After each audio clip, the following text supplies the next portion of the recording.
আপনি যদি আপনার জিমেইলের পাসওয়ার্ড ভুলে গিয়ে থাকেন, আপনার ফোনে যে জিমেইলটা লগ ইন করা আছে সেটার পাসওয়ার্ড আপনি জানেন না, আপনি সেটা ভুলে গেছেন।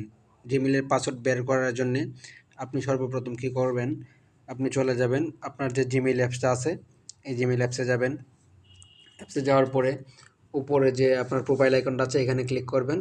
তো আপনি যে জিমেইলটার পাসওয়ার্ড বের করতে চাচ্ছেন সেটা প্রথমে এখানে লগ ইন করা থাকবে। তারপরে এখানে দেখবেন ম্যানেজ ইওর গুগল অ্যাকাউন্ট, এখানে ক্লিক করবেন। ম্যানেজ ইওর গুগল অ্যাকাউন্ট থেকে আপনি একটু স্ক্রল করে ডান পাশে যাবেন, এখানে দেখবেন একটা অপশন আছে সিকিউরিটি। তো আপনি সিকিউরিটিতে যাবেন।